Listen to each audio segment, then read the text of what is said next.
After a long debate and seemingly with no fanfare, the state legislature passed in July a new law intended to protect student athletes from the devastating effects of head injuries. While many of the regulations are already imposed by the Massachusetts Interscholastic Athletic Association on its member schools, the law will increase the reporting of concussion statistics while also giving legal backing to schools who keep athletes suffering the effects of head injuries off the field. AACS spoke with MIAA spokesman Paul Wetzel, Attleboro High Athletic Director Mark Hool, and Attleboro High trainer Weston Pandolfino about the law and the current procedures for dealing with these types of potentially life-altering injuries. We have told our schools, and we did in the fall season, to follow as much of our prior protocols and what we anticipate will be in the regulations as they can. We've required physicals of athletes every year. We require a parent or guardian of an athlete to submit a physical history on each of the athletes to the school. And we have had a return to play policy for many years, which says if a player is removed from a game or a practice with symptoms of a head injury, that a student cannot return until they're cleared by a qualified medical person. We've had a lot of the things that we've needed already in place, but there's some things that the coaches are doing now with the National Federation high school sports course that they're taking, and it's just an overview of what a concussion is and what can the impact be on the student athletes. And it's something that all our coaches from this time forward moving on, they're going to have to take. The MIAA has done a good job of promoting safety and health, and I think they're going to continue to do that. And then what it does is it comes down to the schools, the administration, to make sure that we implement what we need to do to educate parents again, educate the student athletes, coaches on what the implications are. The culture that says you had your bell rung, just shake it off and get back in the game, that's prevailed over the years.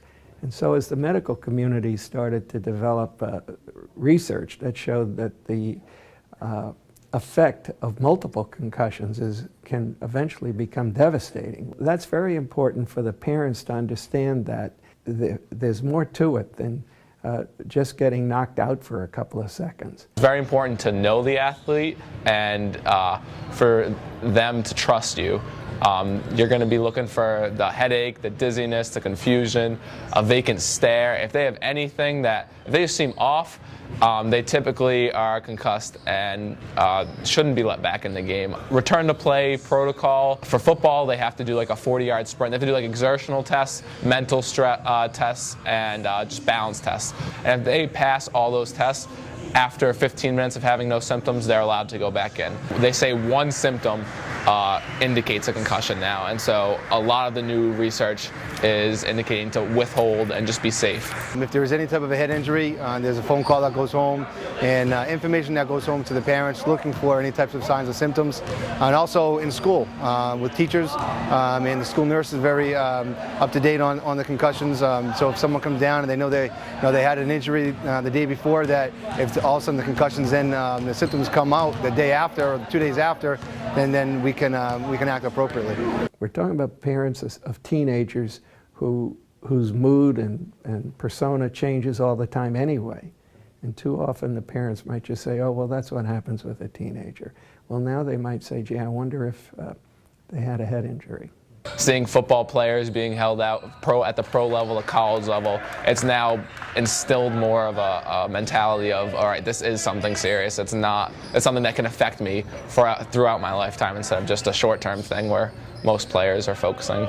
My goal is that I want them to play, and I want them to be the best they could possibly be. But I think they know, and I know that safety is number one, and so. I mean, I'm not going to tell you it's the easiest decision to make, but it's definitely, like, I know it's one that I have to make, and I don't regret it after I make it. We're very supportive of the law. It gives backing and support to the actions that the school might wish to take that some parents anyway may not want them to take.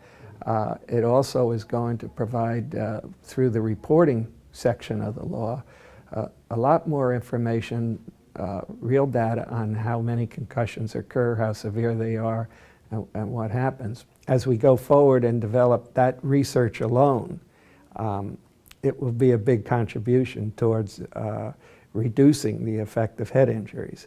It is new. I think there's going to be some areas of correction along the way from the MIAA and as well as us. But as far as right now, they're making schools and communities and in leagues accountable. They're holding them accountable now. So once that happens, I think it's important that everyone follows suit. And you know, again, it comes down to the health and well-being of the student athletes, and that's the most important thing.